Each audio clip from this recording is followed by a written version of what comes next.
Good evening, everyone. You are in the spotlight with Brian Gardner for this Tuesday, September the 20th, 2016. Good to have you all here for our first of 3 shows this week. Apologize for the late start, the very late start here tonight. I'll explain more in a minute. But first, as always, as we start the show here, let me remind you of the ways in which you can interact and contribute to our show. Have your voice heard by emailing us at itspotlight411@gmail.com. You can also follow us and tweet us at itspotlight411. Please remember to use the hashtags, hashtag itspotlight411, hashtag ITS5. That one, of course, our 5th anniversary on the air hashtag. Or you can create your own hashtag as long as you're not disrespectful or insulting. Like tonight, we're talking about movies, wrestling, baseball. You can do hashtag ITS baseball, hashtag ITS movies, hashtag ITS wrestling, whatever you want. Just don't be disrespectful or offensive. That's all we ask.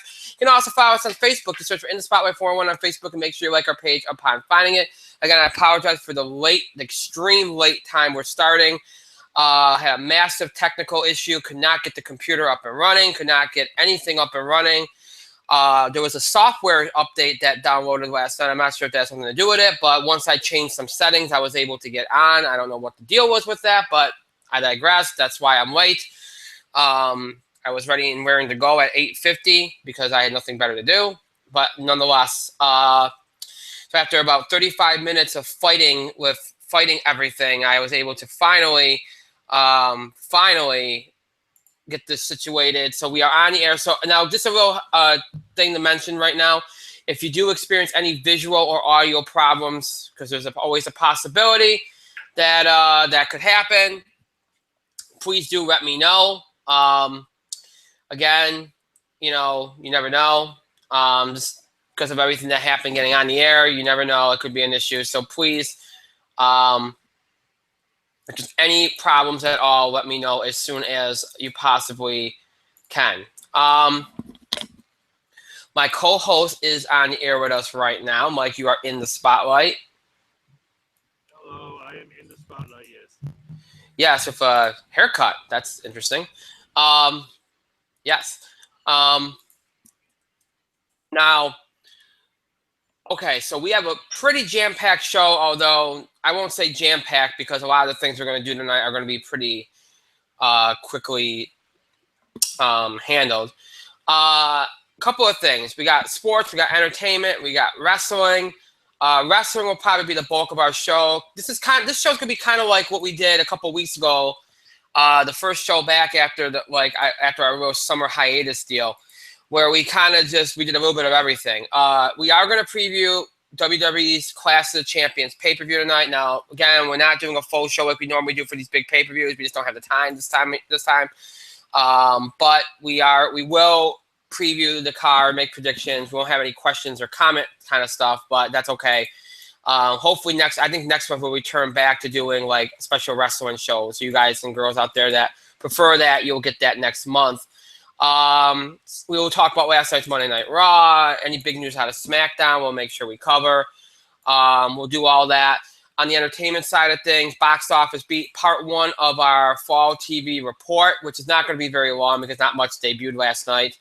And then we will do, obviously do the Box Office Beat as well. That's the entertainment stuff. And on the sports side of things, we're just going to do baseball. There really isn't anything else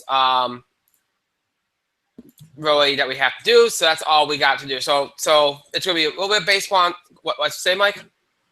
Can we talk about the Penn State thing? Yeah, we could do. Yes, absolutely. So you got that too. So we'll do a little bit of everything here tonight. So it's a very full show. Why is it a full show tonight? Because Thursday is the In the Spotlight TV Awards. The 6th annual edition of the TV Awards will take place. As we always do, for those that do not know, we'll start off by announcing the nominees for the live voted awards. We have an hour to vote on those. And then right before we announce the biggest award of the night, TV award of the year, TV show of the year, pardon me, we will announce the winners of those live voted awards. It's going to be a big event. It always is a big event. So please tune in for that. That will be our full show on Thursday, starting at 9 o'clock p.m. Eastern time, hopefully. Here on Google Plus and on YouTube Live. So that's going to be Thursday. Obviously, on Friday, we'll have the In the Spotlight Football Blitz. Right now, I would imagine around 3 o'clock p.m. Eastern time, maybe a little earlier. I'll let you all know. That date, I'll let you all. That time, I'll let you all know firmly on Thursday's program. So that's a little bit about what's going on this week. Next week, we'll get into later on in the week. We have some stuff planned, but I don't want to get into it. Obviously, we'll continue the fall TV report. A lot of you have asked me if we'll do any of that on Thursday to talk about the shows that have debuted since then. We probably won't. We'll probably wait and leave that until next week, and because we just won't have the time. So just bear that in mind going as you go forward here. So Thursday will just be the awards. That's pretty much it.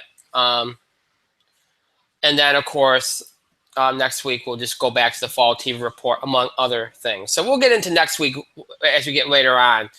Now let's focus on what we have to do tonight.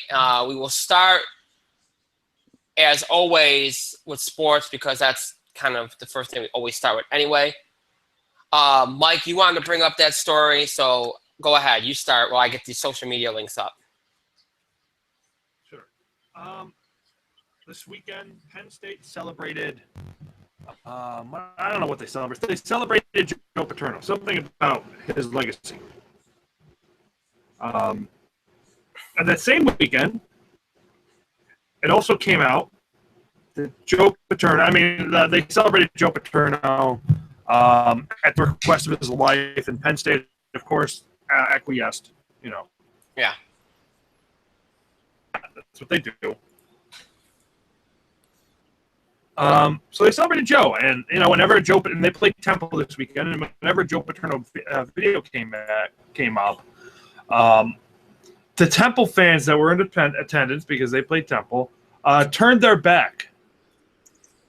The TVs, the Trons, to they turned their back whenever Joe Paterno, kind of symbolizing how he turned his back of the victims of Sandusky, Jerry Sandusky, his former coach. Now, it was a little bit of a big story. It was a little bit of a brouhaha. But another piece of information kind of came out, or at least came to my attention. I don't know when it came out, but I guess some of the records regarding Joe Paterno and Penn State came out. Wow. The first accusation, and I'm not even making this up, the first accusation and actually talked to Joe Paterno himself. That's right, dog. This came to Joe Paterno himself. The first accusation against Jerry Sandusky, and I want to pull this up so I'm not not wrong.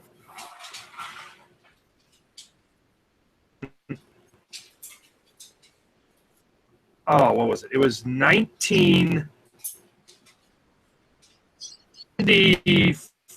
I want to say 8, but I could be wrong. Okay, go ahead. Well, I could be wrong. But the first accusation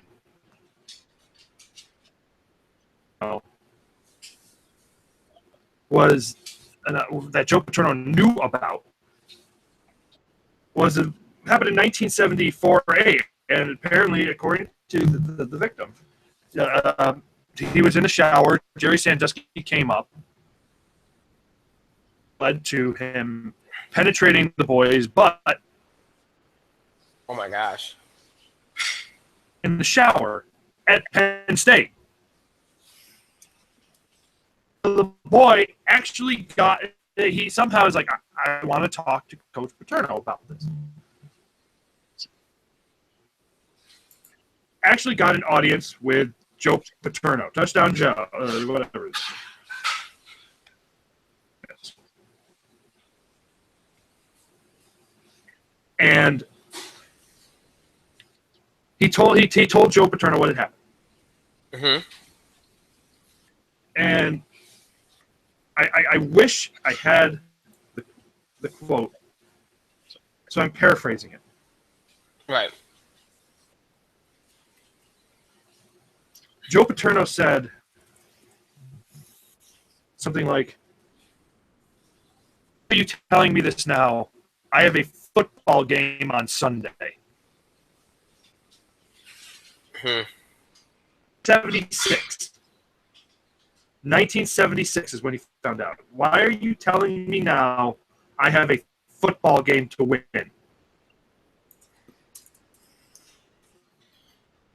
And this was allegedly Joe Paterno finding this out in 1976. Wasn't 2001. It was the first time he was confronted with it was 1976, and he told the boy, "Why are you telling me this?" I'm paraphrasing, so the quote itself could be wrong. "Why are you telling me this? I have a football game to win on Saturday." And then when the boy's like, but, Joe Paterno turned his back and walked away. And you celebrated that man on Saturday.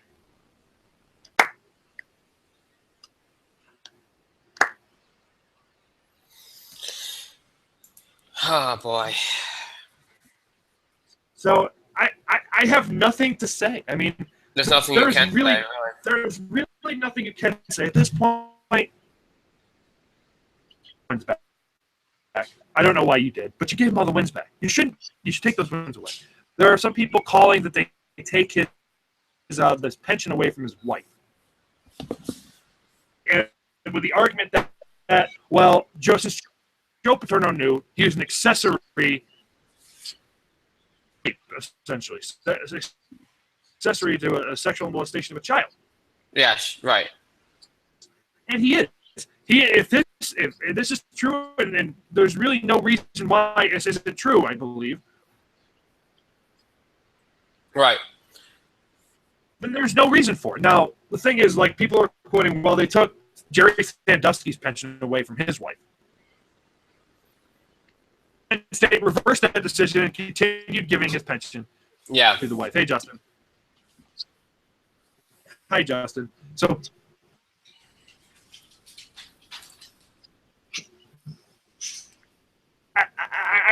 that's like, I'm speechless. Penn State. You know, are no words. We spent a lot of shows talking about this situation when it first happened, and then over the months that followed, we talked about it at length. And it was like an endless array of different stories following along the same lines. And you know, and we all knew that over the years more stuff would come out. There'd be more things that are unearthed and more things talked about. And obviously over the years, you know, as time has gone on, you know, like you said, they gave Joe Paterno his wins back. Certain things were returned where maybe they shouldn't have been. Look, I think a lot was said. A lot will continue to be said. And I know for some people, it's a very sensitive issue. And I understand that. All right. But, you know, the more we find out about this, the more it does nothing to service Joe Paterno. I know you give people the benefit of the doubt, and I know that people make mistakes, and a lot was done. I understand all that. But the more details that you find out about this situation, it does not service Joe Paterno. It doesn't. It just makes it look even worse. And it makes it even more of a hideous, kind of ugly situation that I understand there's a legacy there. I understand that there is a lot of good that he did do. But at the same time, to me, any kind of celebration involving him right now, at the very least right now, okay? I'm not saying ever because I don't want to do these labels of like ever and never and all this stuff. I don't want to do that because this creates problems. At least at this particular time, especially amid all this controversy and everything, it should not happen. It just shouldn't. Go ahead. Even these years later, yeah, it shouldn't happen. We can't celebrate the guy. And you're still finding out things. I mean, yeah, it's like, oh, well, all right, it's okay to celebrate Joe now, right? No. Great Joe Paterno. Well, you know what their justification is to the NCAA thought it was okay to return the wins back, so. Yeah, well, everybody knows the NCAA is full of horse shit. Yeah. So. Yeah. Everyone knows Mark Emmert is an idiot. Yeah, it's true. He would A, have given Jim Boeheim his wins back, and B, taking Joe Paterno's wins. Because here's the thing. Jim Boeheim, this always comes up. Jim Boeheim reported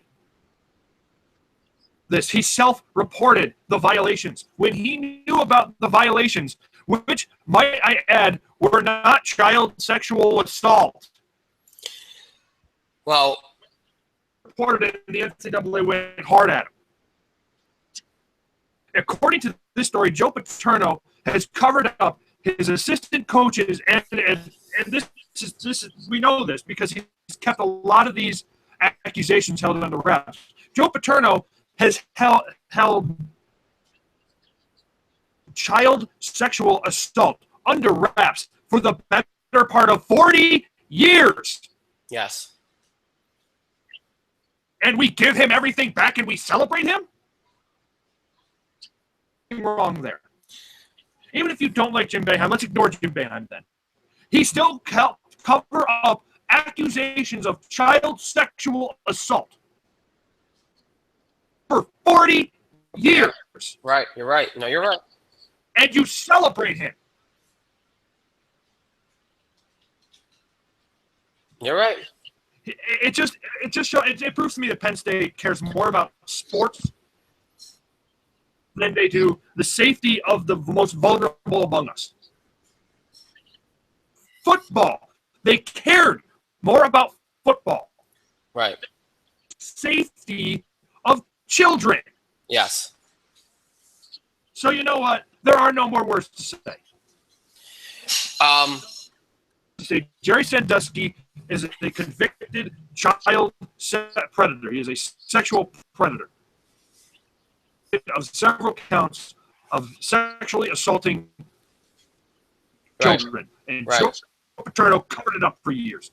And when he was confronted with it, Joe Paterno turned his back and walked away because he had a football game to win. If that's what Penn State wants to celebrate, then I'd stand with the Temple fans who turned their back on that, because that's what we should all do. Then you're warped. I don't know. I don't want to.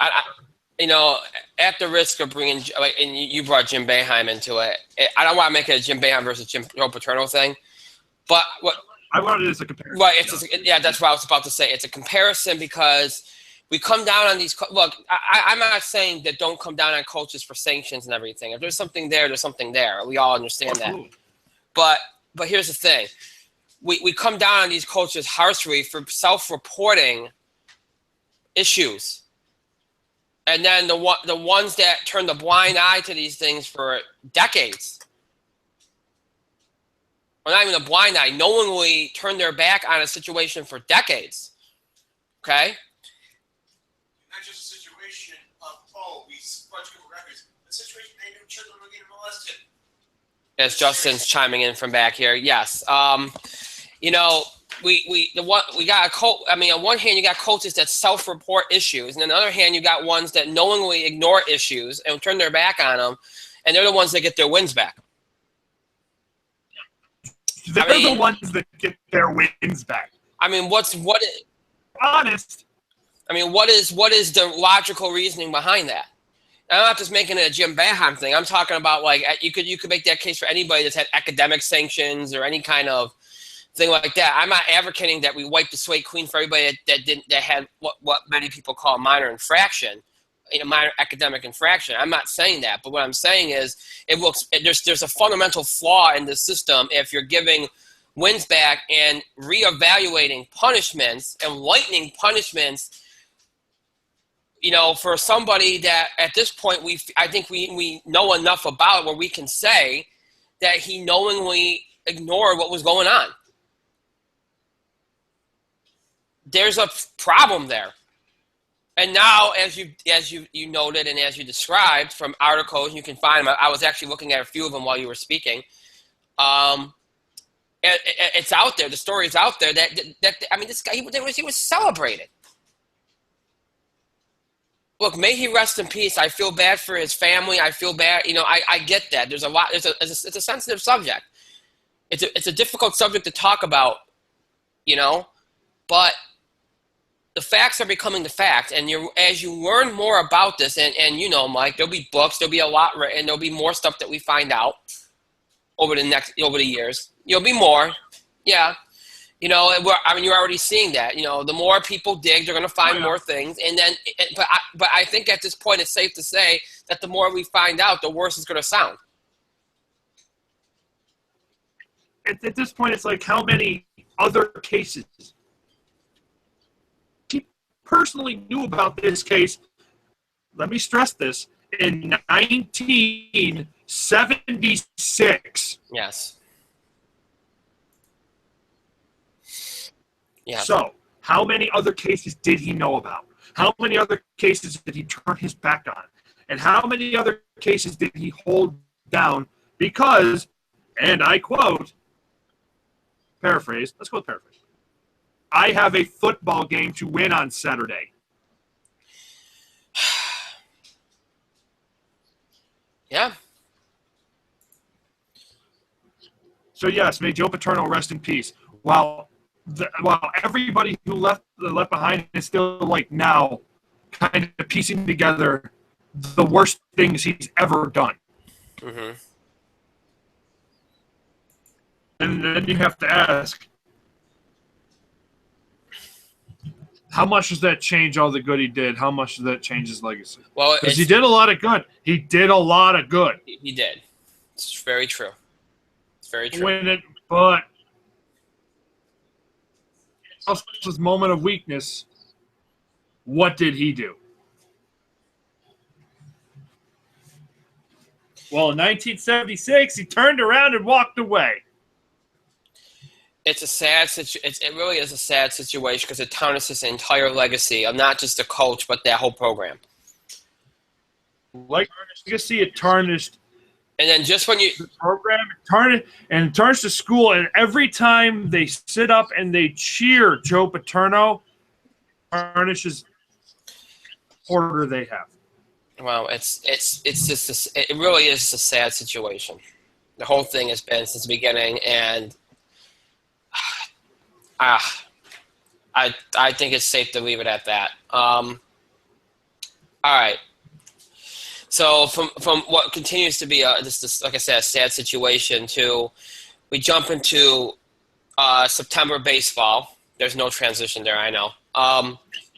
In itself is a sad situation, and it's getting more and more absurd. It is what it is at this point. A lot of these. Not only did I transition it for you, I made an Elton John reference. You're fucking welcome. You did.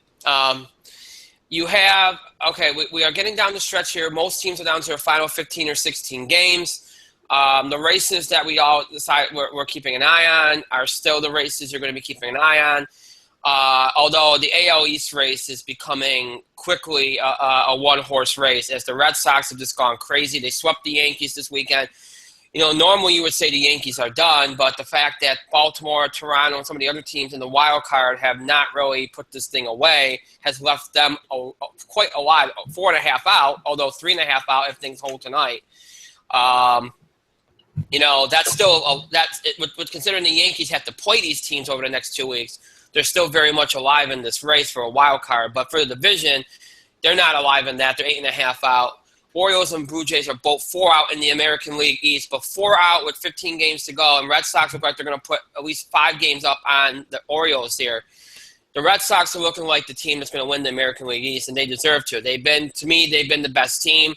They have the best lineup. Their pitching leaves a lot to be desired, but their bullpen has come alive. So basically what you're looking at is a team that has a decent enough bullpen to get the job done and a great offense. You can get 5 or 6, and they do have an ace starter in Rick Porcello. Buckholz is an okay second guy. You can live with that. You can live with at least two guys in the rotation, a solid enough bullpen, and a great lineup. You can live with that. Especially with Cleveland losing Carrasco. The Rangers don't really strike you as something that, it really is either Cleveland or Boston that at this point you think can maybe get to the World Series out of the AL. Unless the Indians have found a way to get around the fact they lost what really is their second best starter, or sometimes their first. So, we know the Indians got the division in hand. They're 7.5 games up, a little over under 2 weeks to go. They're up 10.5 on Kansas City, so that's not even a thing. Rangers up 9.5 on Houston and Seattle. So Texas and Cleveland are going to win their respective divisions. Boston looks like they're going to take the East. That just leaves you in the American League with the wild card, which is, again, a very close race, as Baltimore and Toronto are both at the top of 82 and 68 records. Detroit 2.5 out, Houston 3 out, Seattle 3 out, Yankees are 4.5 out, Kansas City 5.5 out. Yankees winning right now 5-3 with 2 outs in the 9th. Boston is beating Baltimore 5-2 in the bottom of the 8th. If that holds, Yankees bring the lead down to 3.5 back of the Orioles for that second spot. If Detroit is winning right now 6-0, Detroit would end up being a game and a half out of that spot. And then you left with tonight, Houston plays Oakland at 10:05. Toronto and Seattle playing each other at 10:10. So obviously that's a huge series. So depending on how all that goes, those teams could cut into those leads as well. So nothing at all is settled in the wild card right now. I can't even say with any certainty whether any of these Toronto or Baltimore can hold these leads, because again, they have to play these teams. Toronto's playing Seattle. New York is playing Toronto and Baltimore next week. So, they still got to play these games. There's still the potential that these races, that the Yankees could sneak in, Detroit can sneak in, Houston can sneak in, Seattle. I mean, this is far from over. The only team that I think is out at this point is Kansas City, because 5.5 out, I think, especially given the fact that they don't get the chance to play some of these teams in front of them. It's just too much, I think, at this point. So American League wild card is really just, and again, the Yankees got some injury problems. That might hurt them. We'll see. Detroit, I think Cabrera's doing okay enough, so I think they're over theirs. But we'll see. Should be an interesting race in the American League wild card. The NL wild card right now is tightening up once again. The Mets have now taken the lead in the wild card by a game for the first wild card over the Cardinals and the Giants, who are tied for the second wild card. Miami is 3.5 out. Pittsburgh 4.5. So Miami and Pittsburgh have quietly put themselves in this a little bit, while these teams play each other, like the Cardinals, Miami and stuff. While these teams are duking it out with some teams that are spoiling the bunch here. Atlanta playing spoiler a little bit. Colorado, who's kind of on the fringe, but it's kind of playing spoiler. The Mets have stuck in; they've taken command. Miami and Pittsburgh have snuck back into the fray. Now be honest with you. If Miami or Pittsburgh drop any further than they are at right now this week, then they're out of it. They really have no margin for error. The Mets, to me, look like a team that's going to make it. The Cardinals and the Giants, it's anybody's guess who gets that spot. I'll favor the Cardinals because the Giants had such an awful, awful, awful second half since the All-Star break that the momentum is maybe more toward the Cardinals, even though they've had a pretty bad couple weeks as well. So really, it's going to be an interesting thing. Although again, it's Miami and Pittsburgh kind of gotten their way in it. We'll see if one of them can steal a spot here, because again, the Giants and Cardinals are just kind of not putting it away. Mets are down 5-1 in the bottom of the 8th against Atlanta, like I said. Pittsburgh up 5-3, bottom of the 5th. Miami has won tonight, 1-0 over Washington. St. Louis up 3-1 on Colorado. So that's where those teams stand. Oh, and San Francisco has to play the Dodgers at 10 o'clock p.m. Eastern time tonight. So that's obviously a huge that's a point against the San Francisco Giants, because the Dodgers are still playing for things. So you know what? They're gonna play to win these games. So that puts a point against the Giants here. So if these scores hold, the Cardinals would tie with the Mets tonight. If Cardinals win and the Mets lose, Mets look like they're going to lose right now. They'll be tied for the number 1 wild card spot. And if the Giants can win tonight, then they'll be tied as well. So things very tight in the NL wild card standings. So AL wild card, NL wild card very tight, although more teams in the American wild card, American League wild card. And then if you go to the NL division races, the Cubs have clinched. And really, I think by this, I mean, they probably have clinched everything. They're 95 wins. The next closest is 88 for the Nationals. I think the Cubs are probably going to be the 1 seed, so I think they're pretty much clinched everything. A couple more wins should pretty much do it. The Cubs are 16 games up. The division's theirs. Nationals are going to have the division. They're up 7.5 under 2 weeks to go. They got the division. And really, I think at this point, the Dodgers, maybe a couple more wins, they'll pretty much lock up. They're already 6 up on the Giants. So the divisional races in the NL are pretty much done. And if you had to guess, you'd assume the Cubs will be the 1, the Nats will be the 2, the Dodgers will be the 3, and then whoever your wild card is will be the 4. So seeding over there looks to be in shape there. And the American League right now, seeding will be interesting because it'll be very close between Texas, Cleveland, and Boston, all of which are at 89. Texas at 89, Cleveland at 87, Boston at 86. So it'll be pretty close there. That will hash itself out over the next 2 weeks. So really, if you're looking for the close races, the 2 wild cards, particularly the American League and the American League East, those are the races left that really have some doubt to them. And over these next 15 games, we'll see how it pans out. It's going to be an interesting couple weeks here. People always ask me, what do you think is going to happen? With the races that we have left in doubt, if I were to predict right now, I would say the American League East Red Sox are going to win. I think that's a pretty safe bet at this point. I think Toronto probably gets a wild card. And I'll say Detroit gets the wild card. I'll say Detroit. Because, you figure the other teams in the wild card don't play Detroit. Detroit doesn't play too many of the teams in the wild card, and they're close enough to Baltimore they could sneak in. So I'll give Detroit the edge. But any of those teams can probably sneak in. So that's the way I see it right now. As far as the NL wild card, I think the Mets will get it. Again, I'll pick the Cardinals because of the experience and because of the fact I think they got a little bit more momentum. So that's just prediction. In a week, it could be completely different. So we got 2 weeks left. So we'll see how it all pans out over the next couple of weeks. So I just want to give you all a little pennant race update. That's going to be all we're going to do for baseball and for sports tonight. Kind of look around things and see how we're doing in those pennant races. Obviously, there's a lot of other things going on in the sports world, mostly related to football. We'll cover that on the Football Blitz on Friday. All right, so from sports, we go to entertainment, and we're going to jump to the box office, which had a rather surprising week in a lot of ways. As Sully repeated at number 1, which I guess wasn't out of the realm of possibility. It held a lot better than I expected it to. And again, it's probably going to be that awards kind of movie that does really well in the fall and just kind of holds and hangs in there. And so it's not really surprising to see it. And it pulled in 21.6 million, a 38.2% drop, which is very, very good. It's at a $60 million budget. It's done very, very well. 70.1 million domestically through the weekend. You look at the 3 new releases. I think the one that surprised everybody in how poorly it did was Bridget Jones's Baby. Thankfully for the studio, it's only a $35 million budget. But again, that's something that had a built-in audience. A lot of women were looking forward to it. There was an anticipation. Just didn't do well. $8.5 million. It comes in 3rd place.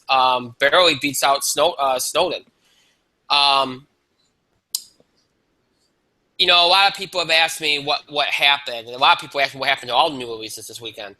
When it comes down to Bridget Jones's Baby, I think the short answer is it just took too long. Even though there wasn't. It's the same problem that Alice in Wonderland has. Same problem they did Independence Day. Yeah. Yeah, it's the same thing. Well, we talked about that, I think, a little bit with even American Reunion. A little bit. Where it really is just these these franchises, you can't leave them. I think a comic book franchise is a little bit different because you can reboot it completely from scratch if it's been left alone for long enough. So you can start over again, and that one you might be able to pull off. But when you do these franchises where you leave them to collect dust on a shelf for 10 years, and you go, all right, I want to bring it back, it doesn't go well. I think that's been proven time and time again now with these movies. It doesn't, and they did play it smart. They didn't have a huge budget for the movie, so it's not like it's a hugely bad flop. But and they released it in September where it felt like it had a chance. I mean, you got a couple movies here that play more to the male demographics. They probably thought they could piggyback. It didn't work. it goes to show you that even though there wasn't anticipation, there were some people from that audience.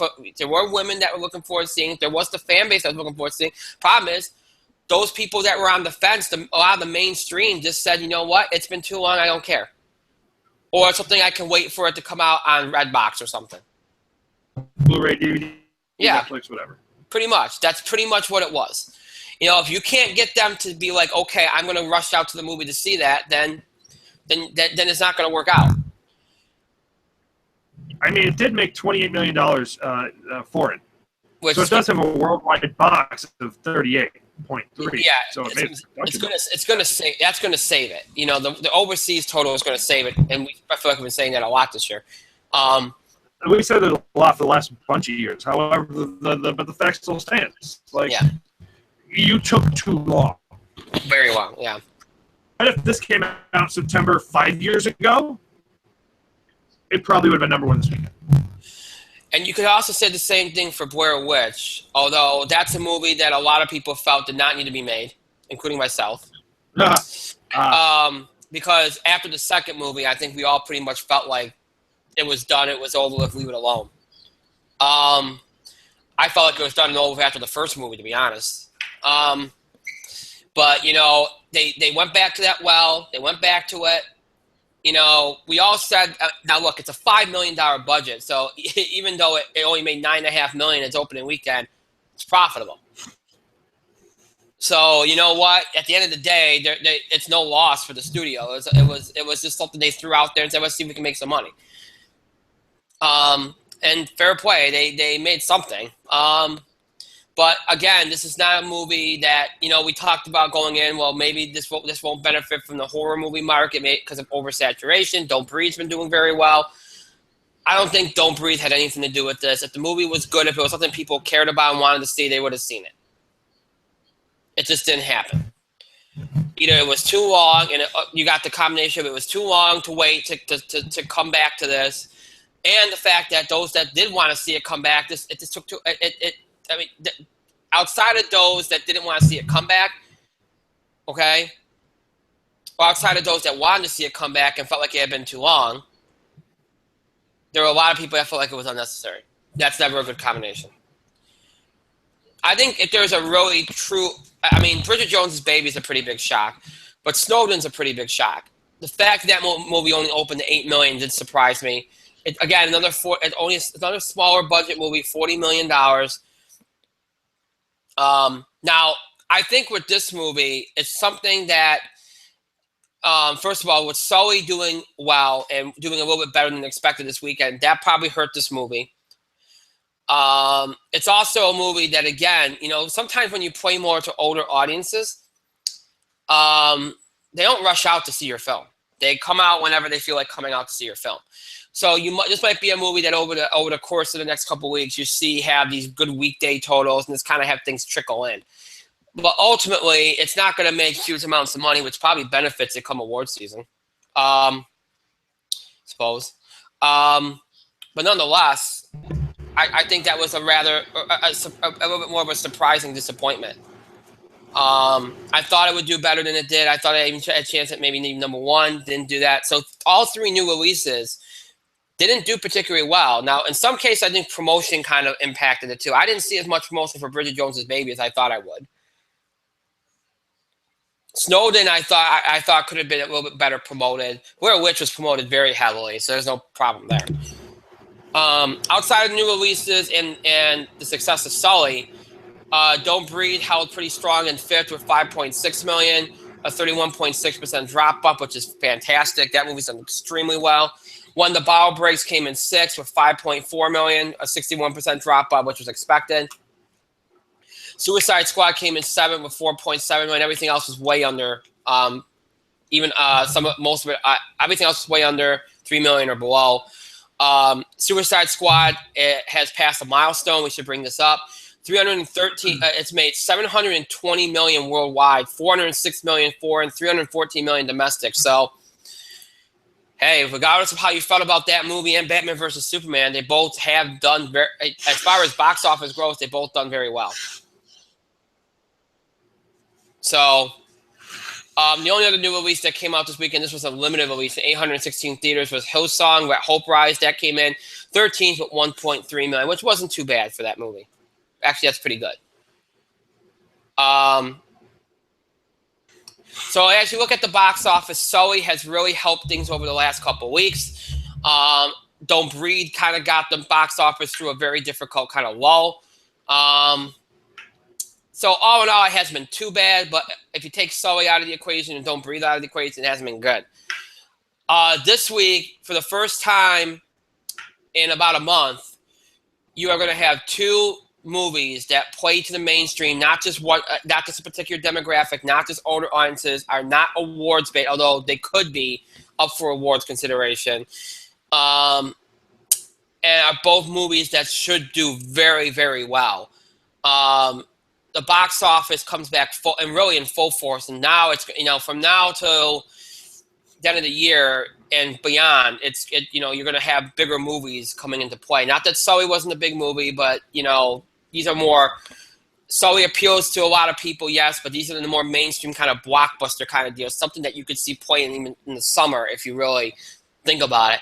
You have two of those kind of releases this weekend to kind of bring things back and kind of lift the box office up a little bit. The biggest release is an animated film called Storks from Warner Brothers, opening in over 3,800 theaters. $70 million budget, so a very smart budget. Directed and written by Nick Stoller. Andy Samberg, Jennifer Aniston, Ty Burrell, Kelsey Grammer, Keegan-Michael Key, and Jordan Peele all lend their voices to this film, which has got a very unique concept. It's a film that's been anticipated. I won't say to the level of Secret Life of Pets this summer, but it's got that kind of unique, quirky charm to it that a lot of people are like, oh, this looks like it could be cool. So I expect good things from this movie. I think it should probably at least break the 30, 35, maybe even $40 million mark. It could even be number one this weekend. We'll see. Depends on how this other film does. And this other film is The Magnificent Seven, the 2016 version of this Western. This is coming to you from Sony Columbia, opening in 3,665 theaters, PG-13. $90 million budget. So finally, after all the Westerns or the forays into the Western genre that we've had over the last couple years, and we had a couple years ago, we had quite a few, and then they kind of backed off on it. But remember, a lot of those had really high budgets. The only one that panned out was Django Unchained. That wasn't even really a true Western. But a lot of them had high budgets on them. Now you got one that's under $100 million, so it stands a fairly decent chance. This film, directed by Antoine Fuqua, stars Chris Pratt, Denzel Washington, Peter Sarsgaard, Ethan Hawke, Luke Grimes, Cam Gittidet, Vincent D'Onofrio, Matt Bomer. Great cast, very well promoted, very cleverly promoted. And look, here's the thing that this movie's got go. Other than the fact it looks like it's a really cool movie, it has a really good vibe to it, and it looks like a true Western. It's got Chris Pratt, who is box office gold right now, and the great Denzel Washington, who everybody knows doesn't just sign up for anything. So there's going to be a trust here with this movie. I expect this movie to break $50 million. If it doesn't, I will be completely shocked. The only reason why I'm saying only $50 million is because it's September. If this were a July release or something, I would go higher. But I'm going with $50 million. I could see it making a little bit more. I can't really. I would be shocked if it made less. It's just because Chris Pratt alone. I feel like gets to $30 million. And it's got a very diverse cast. It's just something that we don't see that often. This is a true Western. And it's got a mix of adventure, mystery, drama, fun. It looks like a great mix of everything that you want in a movie, and that's a good thing. So this movie, to me, I think if things go the way I think and the way I predict, I'm expecting Magnificent Seven around $50 million, Storks anywhere from 30 to 40, and then after that, you talk about Sully, maybe the way it's been holding up, maybe 13, 14, 15 million. Blair Witch, Snowden, Bridget Jones's Baby, all between like 5 and 8 million, depends on how they fall. Don't Breathe will probably drop. Don't Breathe will be under 5 million. That's where it'll fall. But this weekend belongs to the Magnificent Seven and Storks. One of those movies will be number one. I would expect Magnificent Seven to be number one far and away. But Storks does have the potential to pull it out as well. So you should have two really big movies opening this weekend that draw very, very, very well. Mike, any thoughts to add? Magnificent Seven is going to be friggin' amazing. So I'm looking forward to that one. It's going to be like the first blockbuster the box office has had in weeks. Several weeks. Mm-hmm. Looking forward to Magnificent Seven. It's going to be great. Good shit. And like I said, this weekend represents a pretty big turnaround for the box office because again, big movies are coming back into the fold here. Next week, you will feature three big wide releases. Mark Wahlberg's action drama Deepwater Horizon, Owen Wilson, Zach Galifianakis in Masterminds, a comedy that's been delayed for quite a while, but a lot of people have been looking forward to. And we haven't had a comedy in a while. Really, true comedy. So that could be a benefit to that movie. And then I think it's Peregrine's Home for Peculiar Children, a fantasy film from Fox, directed by Tim Burton. So you know that will probably carry at least some kind of number. So three big movies next weekend to add to these two movies. So it should bode well. The next couple of weeks should be pretty big at the box office. All right, so that's the box office beat. Now, the fall TV season is underway. Several shows made their returns last night. Some to decent ratings, some to not. You watched quite a few returning favorites last night. I don't think anything new debuted last night. I'm just checking my notes here to see. I think last night was more about returning shows. Obviously, from a cable standpoint, you've already seen the returns of American Horror Story, Roanoke, which has gotten mixed reviews, and I have seen the first episode. It wasn't. I mean, there's potential there, but I don't know. It doesn't look to me to be particularly like. I think it's gonna have a rough season. I always like to look at the final ratings. I don't like to look at the first ratings because you gotta be adjusted. You look at the final ratings. There was a couple new things. That's right. Okay. Big Bang Theory did pretty well, what you expected. Although the thing I get from that show is it's time to end. That's my feeling. Dancing with the Stars has been doing okay. Let's see. Lucifer pulled in a very decent number for Fox at 9 o'clock, so it proves that the Gotham Lucifer thing kind of worked out. They actually expanded on Gotham's audience, which is pretty interesting. Supergirl debuted on the CW to a fairly decent rating for CW standards. The new series that debuted last night was The Good Place on NBC, which actually did very well, 2.3 in the 18 to 49, over 8 million viewers. A lot of people really liked it. I haven't gotten a chance to see it yet. When I do, I'll let you know. I heard it did very, very well. It even had a cliffhanger ending, which took people by surprise. So that one seemed to go over really well. We'll see if it can hold. Then you had Kevin Can Wait at 8:30 p.m. on CBS. That one did very well, 2.6. Kevin James' return to TV, 2.6 and 18 to 49, over 11 million viewers. Held most of Big Bang Theory's audience. I like Kevin James. I'm pretty sure it's probably going to be very much like King of Queens.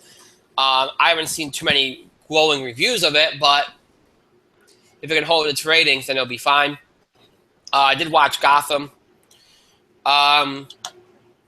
Some positive, some negative. I guess I can be happy that they didn't expect us to believe that Poison Ivy aged overnight. They're actually bothering to explain it, so I guess that's a good thing. The Penguin, Barbara, Tabitha, Butch stuff was actually pretty good. And it's good to see them finally finding a purpose for a lot of these characters beyond just having them kind of, float around a little bit. Harvey and Barnes had some good things.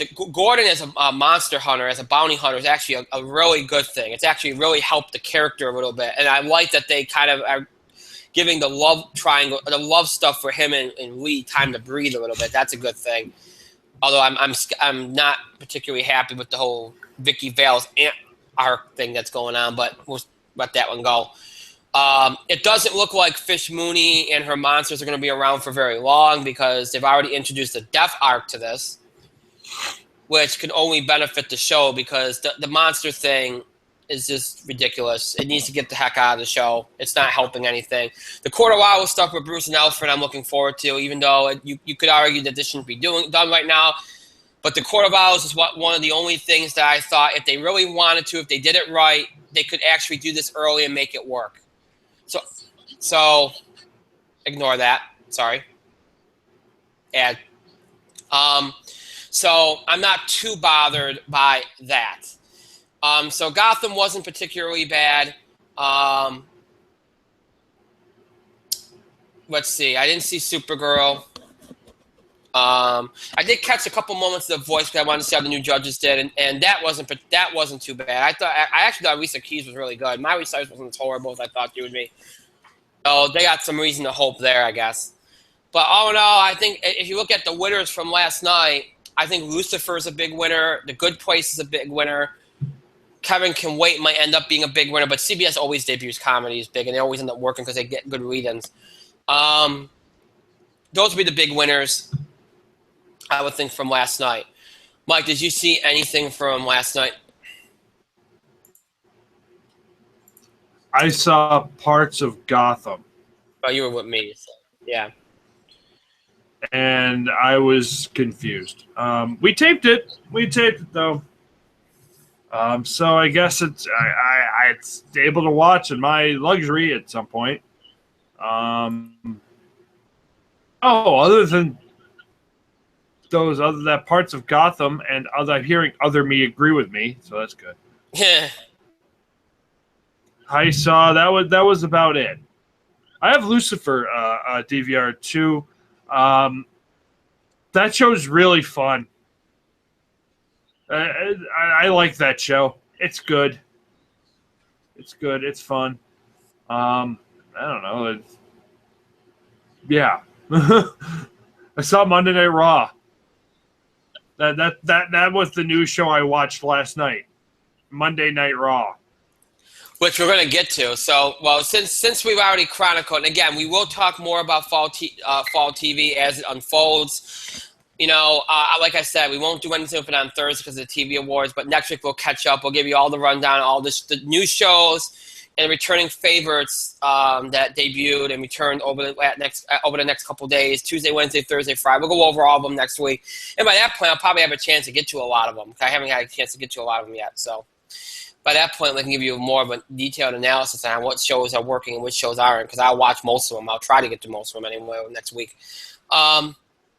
So Mike brought up Monday Night Raw, so let's switch gears to Monday Night Raw, because we've covered everything in entertainment. We did the box office beat. We gave you a little bit of insight into last night's return of a number of shows and debut of a number of shows. So kind of got the ball rolling on the fall TV report. We'll pick that up next week. Let's get to wrestling. Let's get to last night's Raw, which, honestly, I mean, it had its moments. The cage match for Owens and Reigns was good, although there was some awkwardness at the end, which I won't get into. A lot of awkwardness at the end. Yes. I won't get into it because it's just – but anyway, they settled the Divas stuff, which they had to do because it was kind of like a big it was kind of like a big thing over the last week. Like, okay, we knew that there was some controversy there. They settled that. We have a triple threat at the pay-per-view now. They advanced a number of angles, the tag team angle, set up a couple of matches.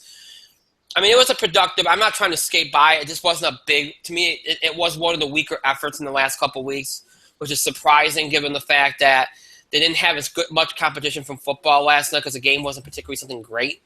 I mean, it wasn't a bad episode. It just wasn't big or anything. But it settled a lot of things. We had some good matches. Rollins, Rusev, Reigns, Owens. move everything along. Jericho was a big highlight last night. Oh yeah, He was amazing last night. I mean, all in all, it was good. I mean, you had the cage man. I mean, it was a good show. It just the cruiserweights were great. It's a good show. It had its moments, but generally, I think at this point we're all just ready to get to Clash of Champions. You can go ahead, Mike. I would agree. Let me start with the main event. The cage match was really good. Of course, the greatest wrestler in the world. Yes, I have to preface it by saying, yes, I'm totally biased. But Kevin Owens is the greatest wrestler in the world. And Roman Reigns, pretty good main event match. An excellent power guy. And he is an excellent main event wrestler right now. Big matches, Roman Reigns is great. Can he get the crowd to cheer him? But he can work a hell of a main event. The ending, so they worked a great match. The ending,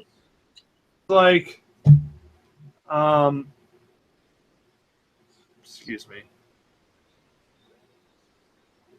The ending was of the cage match.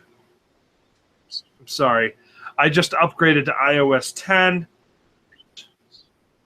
That they would fix some of the stupid friggin' glitches that Apple has. But I digress. The ending kind of suggested that. God damn it. The ending kind of suggested that they were going to tie, like they did with Rusev and Rollins earlier on. They were just going to, had a double count out early in the match. I refer to this as a Kevin Dunn special. Messed up. It feels like Kevin Dunn, messed it up. I could tell they were going to the double thing because you can see Kevin Owens actually turned on camera and looked back to see how far away Roman Reigns was. And then all of a sudden Roman Reigns just dropped out before Owens, as Owens was selling everything, just dropped back on to see. It was like, what the hell, Yeah. It off like, oh, KO won. What? No. So I don't know.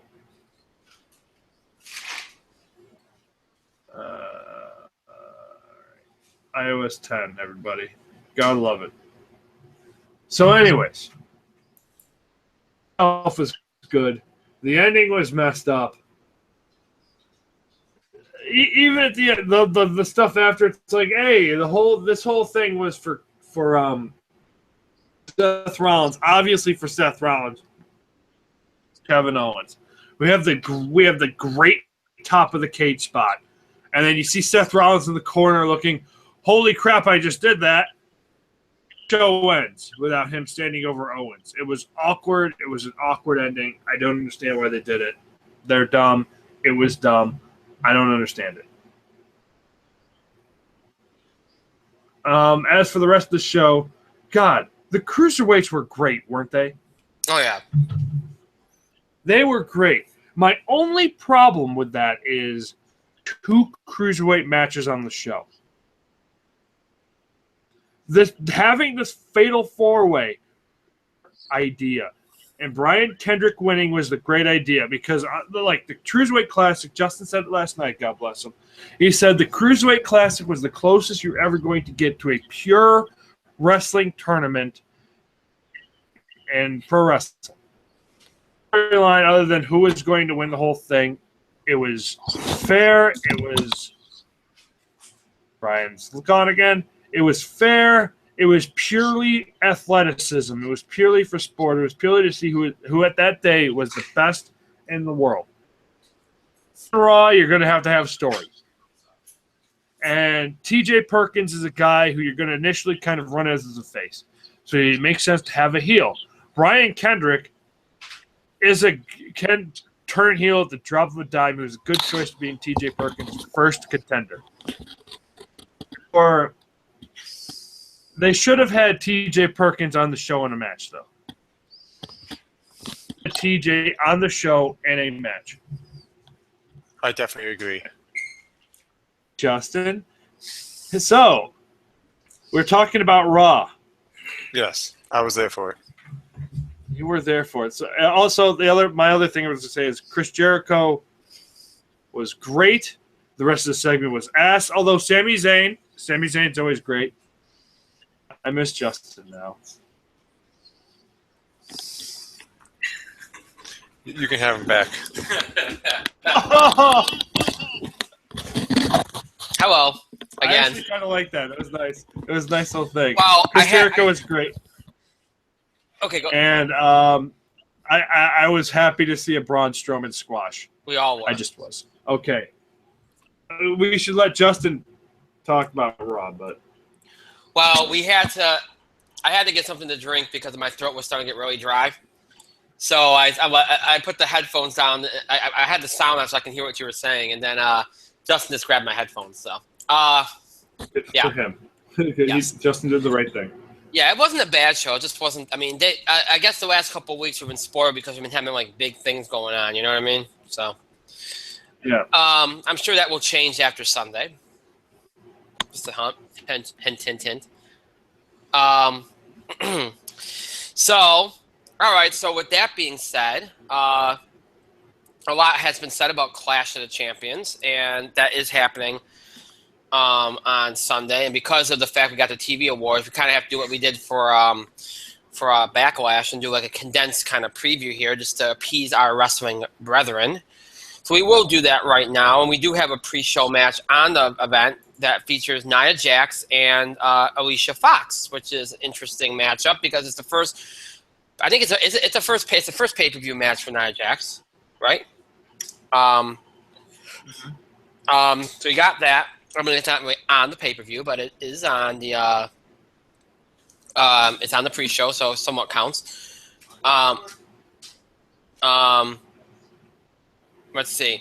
So you have that, and that's obviously Nia Jax is going to win that match. I think we all suspect that, but it's going to be nice to see Nia. At least she's in an actual feud now. You know, at least it's not going to be a total squash, and Alicia Fox gets something credible to do. So, you know, oh no, I don't think it's particularly it's not a bad thing to do. At least she's finally getting something. Alicia Fox getting something worthwhile, and Nia Jax gets something decent to do. You know, and above squashes. Obviously, Nia Jax is going to win. It's not going to be even that long of a match, but I don't think that's really all you can say about it. Mike, do you have anything to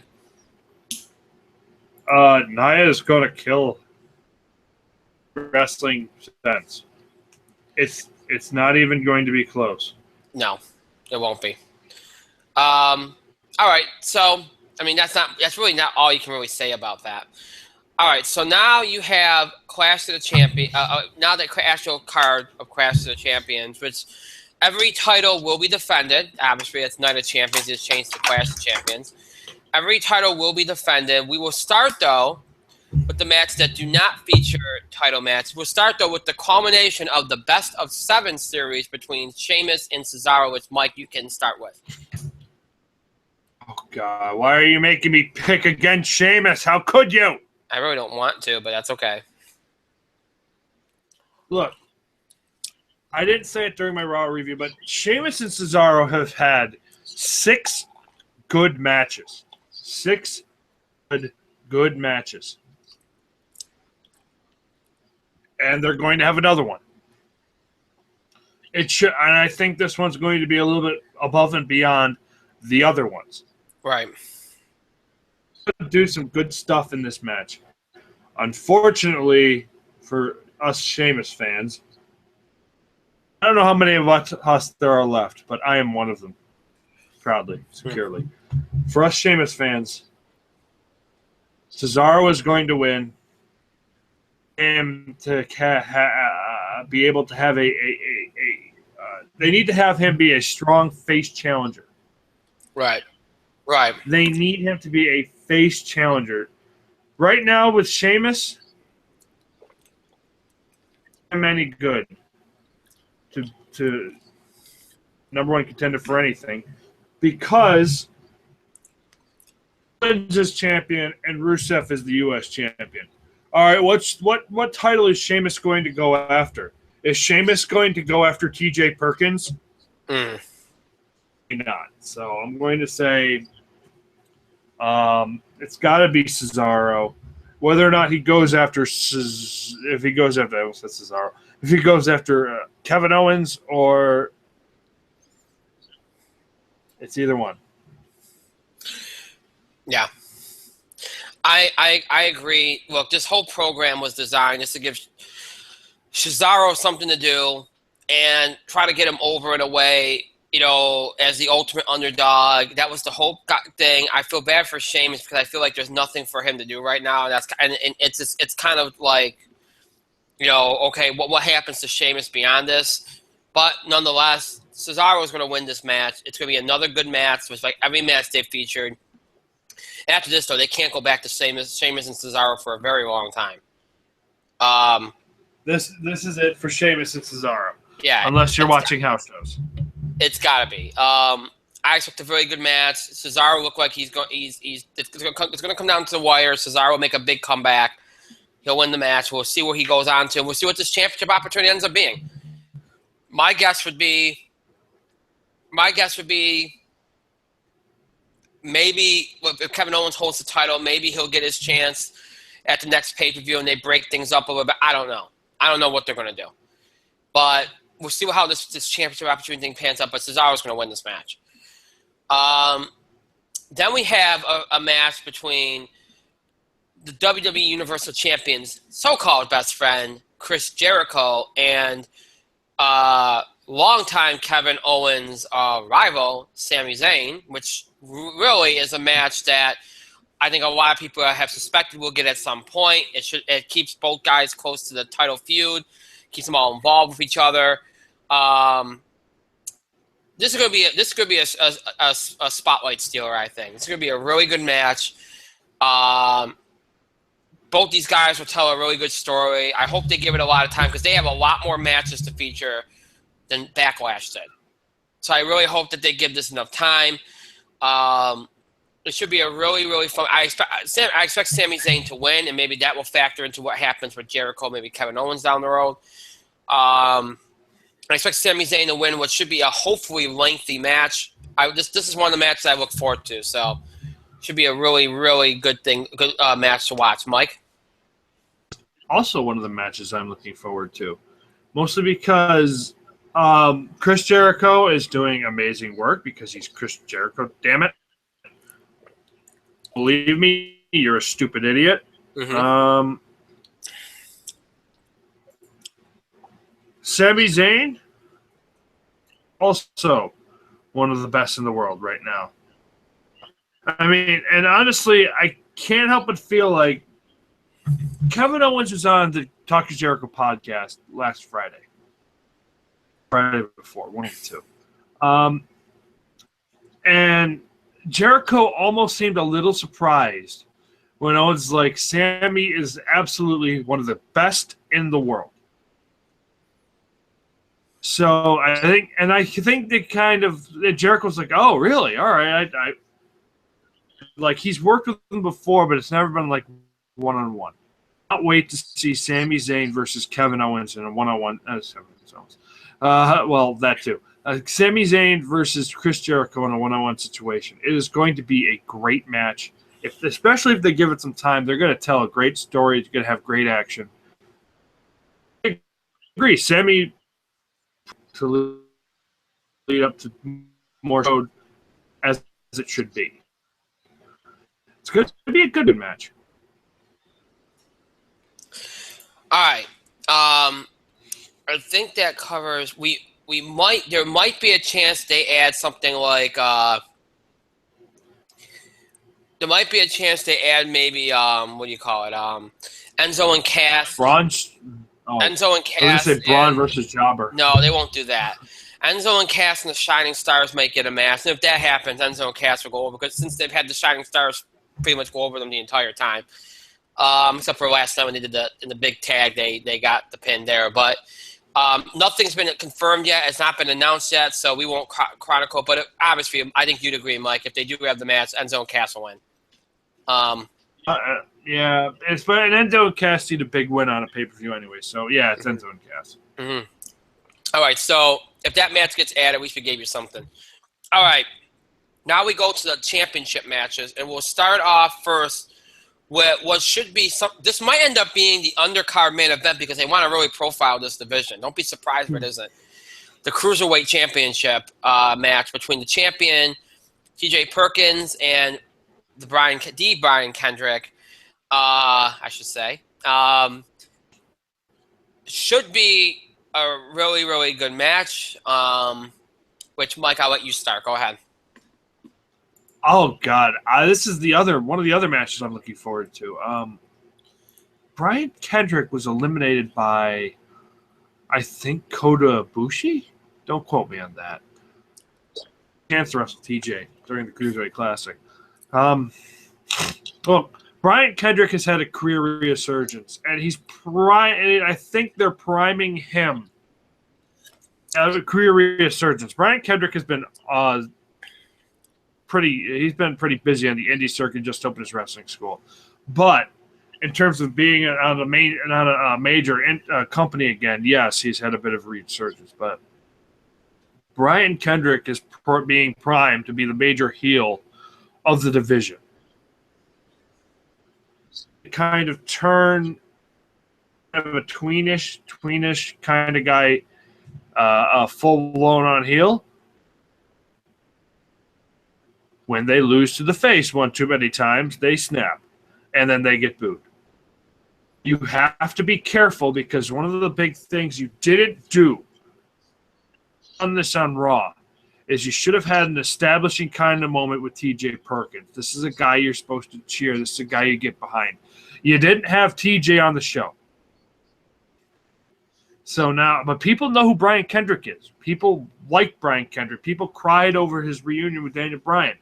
People cried over his big moment in the Cruiserweight Classic. Now, you didn't give him TJ Perkins other than the Cruiserweight Classic. Great. The match should get about 15, 20 minutes. I am nervous that the crowd is going to cheer for Kendrick over TJ. TJ is going to win because the champion is going to get at least one defense. So I think he's going to be the Brian Kendrick. But you got to be careful. Might start getting the people cheering Kendrick over TJ Perkins. Yeah.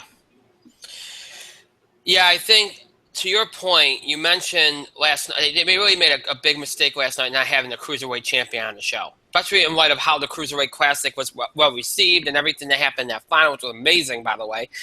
To not feature him at all. I'm not saying he had to have a match, though that would have been nice. But it would have been nice to at least have him at ringside or have him introduced. That to me seemed like a very poor thing. That was one of the worst parts about last night, other than the awkwardness at the end of the show. This is going to be a really fun match. The Cruiserweights steal the show. They're athletic. They move freely in the ring. I expect this to be a good. Like I said, I think it could be the undercard main event because they're really trying to profile this division. So what better way to do that than to give it a good spot on the card? I look forward to this. TJ is obviously going to retain because you want to kind of build this up a little bit, but it's a nice, good for Brian Kendrick. Gets back into WWE, ends up on the pay-per-view right away. Should be a fun match. I do think they really need to go out of their way to represent Kendrick as a heel. That should be something big that happens in this match. Like, really go out of your way to make him like a really solid heel in this match so you can define some of these roles because, like you said, you run the risk of having Kendrick get cheered. Especially if there's audience members that recognize him. You know what I mean? You really want to push forward him as a heel. Hopefully they do that in this match. Hopefully they give it enough time because, again, there's a lot of matches on this card, unlike SmackDown's pay-per-view. But yeah, TJ Perkins will win this match. Next up, we have the Tag Team Championship match between the champions, New Day, and the Club. Look, I do think we have to start thinking about taking the titles off the New Day because they've done everything they can with it. They can't possibly become any more popular than they already are. But at the same time, I don't think that they built up the Club enough at this point to be able to justify doing it. Now, I will give them this. Thank God they dropped the doctor gimmick stuff, and the last week or so, they're starting to take them seriously again. At least that's a step in the right direction. So, in light of that, if you're really serious about having the Club be the ones that ends the streak, I would say don't put the titles on them on Sunday. Do some kind of like count out disqualification kind of deal or something, and do it next month and give them another month where they kind of, you're not supposed to remember last month. It's the truth. You're not supposed to remember last month. No, but they did do it last month, but here's the thing. I feel like if you give the Club a month where you really focus on them being badasses and like mercenary type characters, then I think you can run with it.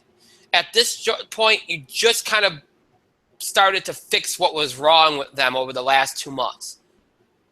It's not a good time. I know some people feel like, oh, you put the title on, then you can continue to fix them while they have the title. Yeah, but to me, the Club's too big of an act. You brought them in among a lot of fanfare. They're too big of an act to put the title on and worry about fixing them later. Fix them now, then put the title on, if that's what you insist on doing. I don't think they will. I think the New Day is going to retain. It'll be a cool match for what it was. Again, at this point, I feel like we've seen this so many times now that I don't really care about it. It's the match I care about the least on the whole entire card. But I expect New Day to retain. Go ahead, Mike. I'm actively hoping that they actually do put the titles on the Club. Because as you said, they're a big act from Japan. They brought in with high expectations and settled them with shit gimmicks. Mm-hmm. Ass kickers. Now, I don't even think you can get another month out of this program.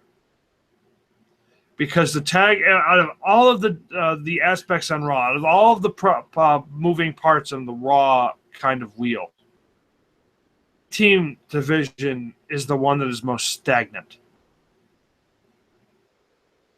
You can only do so much with having the New Day as champions and the Club being the only contenders. You eventually have to give another team a shot. What's the other team? If it was Owens and Jericho, if they had kind of kept them together, and, I'm glad that they didn't. Well, not like that. I'm glad that they're not like tagging because one is the top singles champion on Raw and the other is Chris Jericho. He went out, read a list, and everyone's going nuts because it was funny as hell. Being said, you need some sort of change. I said you need change. That's why I'm actively hoping that the Club wins. Win the tag team titles. Because you need something new. And more. And the Club, and you need them and you know what? It might do the New Day good to be the faces chasing the heels for once. The Club, the continued one-uppance on the New Day. That might be helpful for the Club. I'm expecting the New Day, but I'm hoping for the Club.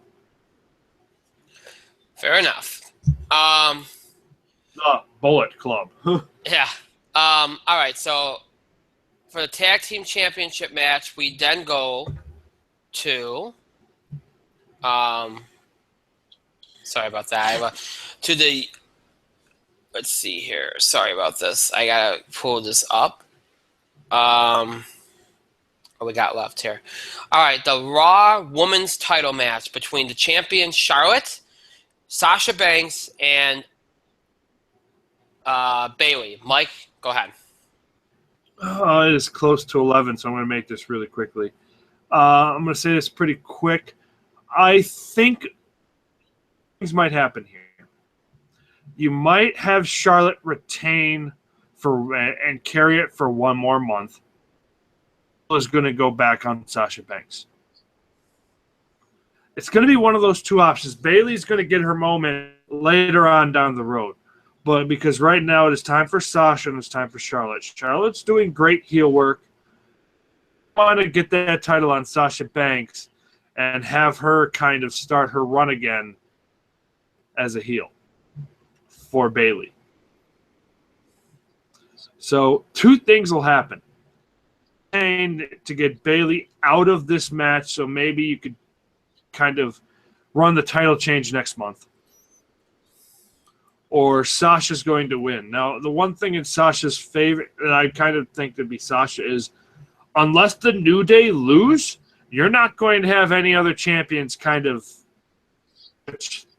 place here. Mm-hmm. The best options for title changes are the New Day Club and this match. Going to happen in this match with Sasha Banks beating Charlotte. But Charlotte could and just kind of have her carry it for another month. Yeah.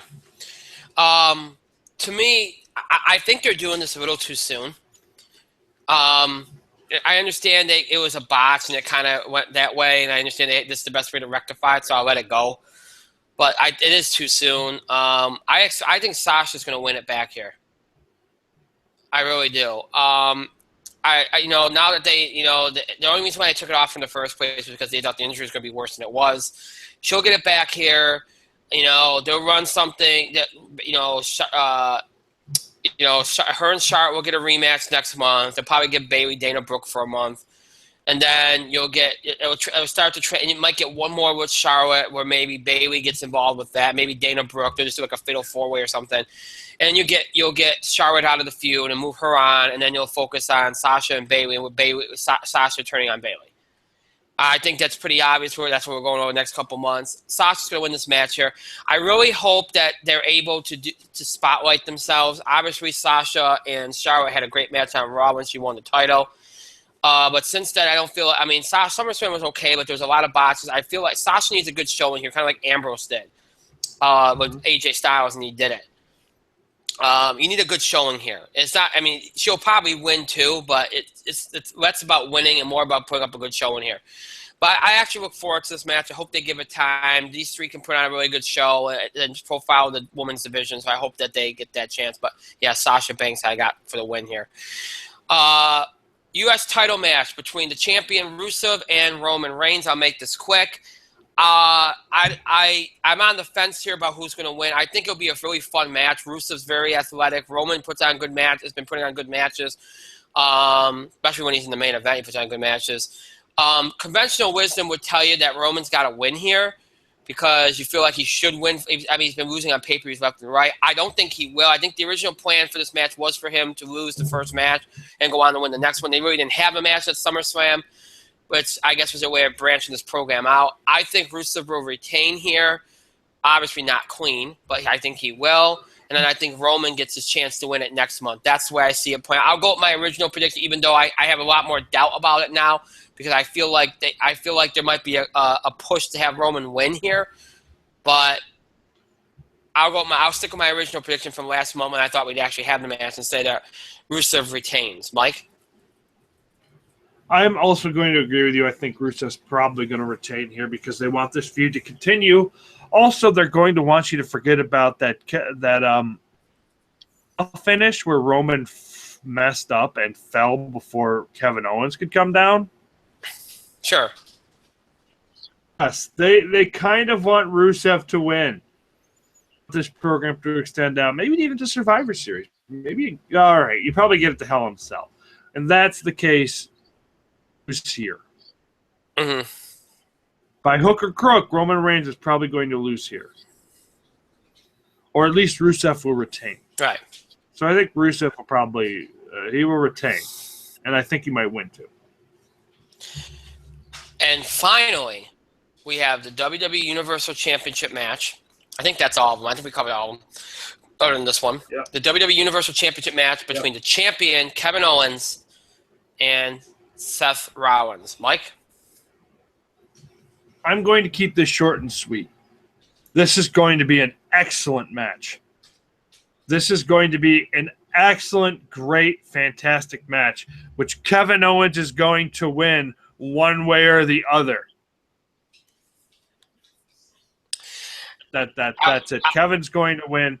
You might see Triple H, you might not. What's going to happen is that Kevin Owens is going to be on top of Seth Rollins, with Seth Rollins' shoulders down to the canvas, and the referee is going to count 2, 3.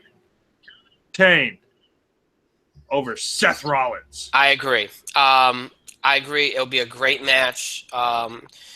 Both guys will put it all on the line there. It will not be clean because they have to reinforce the whole Seth Rollins thing. I'm pretty sure it's going to be Triple H because they're going to want it's the first Raw exclusive pay-per-view. They're going to want a big moment. I'm pretty sure it's going to be Triple H. I don't know if he'll be I don't think he'll be as involved as he was when Owens won the title, but I expect Triple H to be involved in some form. But regardless, the result's going to be the same. Kevin Owens will retain the Universal title on Sunday. So, all right, so we previewed all the matches. We got through them, and it's only 11:03, so I'm shocked that we got through them that quick, but we did it, so that's good. That's good stuff. We did everything we had to do, so let's wind down. As always, just because the show is over does not mean we have to stop interacting or contributing to our show.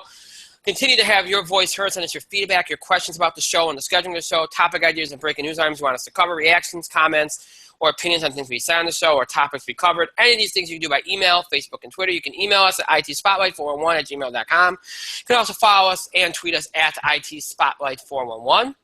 Please remember to use the hashtags, hashtag itspotlight411, hashtag ITS5. That's our 50th anniversary on the air hashtag. Or you can create your own hashtag as long as it's not disrespectful or insulting. So if we talk about football, hashtag ITS football, wrestling, hashtag ITS wrestling. Again, just don't be disrespectful or offensive in creating a hashtag. Is all we ask.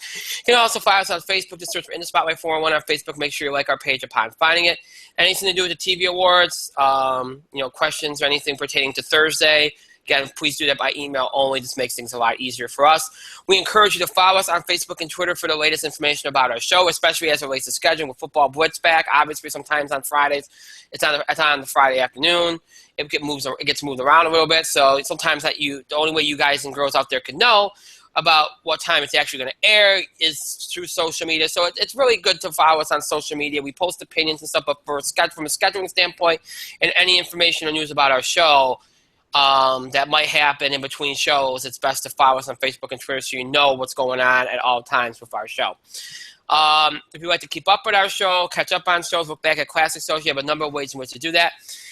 If you're somebody that's more of a fan of streaming, seeing us on screen, then you want to check us out on Google Plus and YouTube, where you can keep up with all of our episodes. Every episode we've ever done since we debuted here on Google Plus and YouTube way back, almost a year ago, back in mid-October of last year, is on here, available to you. So everything from mid-October of last year until tonight's episode is on Google Plus and YouTube for you to enjoy. Just search for In the Spotlight 411. Again, search for In the Spotlight 411 on Google Plus and YouTube, and you'll have access to those episodes. If you're more of a fan of audio podcasting, maybe you want to listen to us on the go, and maybe you are interested in some of our older episodes. If any of that applies to you, you might want to check us out on our main host sites, Podbean and iTunes. Every episode we've ever done, including episodes from Google Plus and YouTube, which have been transferred to audio format on Podbean and iTunes, are available to you. So everything from our blog talk radio run from October 2010 to January 2011, everything from Talk Shoot from January 2011 all the way up until mid-October of last year, and everything from Google Plus and YouTube from mid-October of last year all the way up until tonight's episode. All those Google Plus YouTube episodes transferred to audio for you. So all our episodes, every episode we've ever done is available to you. So maybe you're a longtime fan and wants to look back at those classic episodes again, a new fan that never listened or saw them before that wants to check them out, or just want to keep up on recent episodes, or whatever the case may be, missed a part of an episode, want to check out an episode again, whatever the case may be, you can check us out on, if you want to listen to us, you can check us out on Podbean and iTunes. Again, just search for In the Spotlight 411. Again, search for In the Spotlight 411 on Podbean and iTunes. If you want audio, if you want visual, and you're more interested in recent episodes of our show, obviously Google Plus and YouTube is still there for you. So Google Plus, YouTube, Podbean, and iTunes, all ways in which to keep up with the show and look back at episodes past. I want to thank Mike for being here tonight. Thank you, Mike. It is now time for bed. I want to thank myself for another great show, pat myself on the back, and thank all of you for your continued support and contributions to the show. Thank you so much for watching, and to those that are watching and listening later as well, thank you to you as well. We do appreciate you, archive listeners and watchers as well. Thank you for your patience tonight with the late start, with the technical problems. I do appreciate that. It was very hard getting on the air, but we did it. So hopefully that we won't have that problem on Thursday, because it's a big show for us, one of our biggest of the year. So, and that is a big show on Thursday, as I mentioned. That Thursday is the 6th annual In the Spotlight TV Awards, 9 o'clock p.m. Eastern Time, broadcasting and streaming live here on Google Plus and YouTube.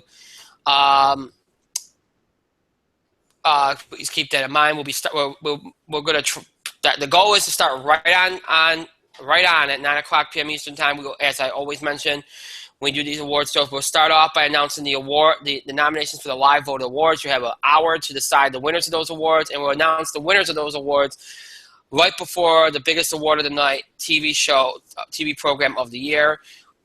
It's a big show on Thursday. Don't miss it. Huge show. As we announce the 6th annual In the Spotlight TV Award winners. Friday, of course, the Football Blitz, right now scheduled for 3 o'clock p.m. Eastern Time Friday. Again, it might be a little earlier or a little later. I'll let you all know firmly what time that will be on Thursday. So that's what's coming up the rest of the week. Until our next show on Thursday, I hope you all have a great rest of your night, a great Wednesday, and a great Thursday. We'll see you back here this Thursday night, September the 22nd, broadcasting and streaming live here on YouTube and Google Plus at 9 o'clock p.m. Eastern Time for the 6th annual In the Spotlight TV Awards. Until then, I hope you all have a great night. See you on Thursday, everyone.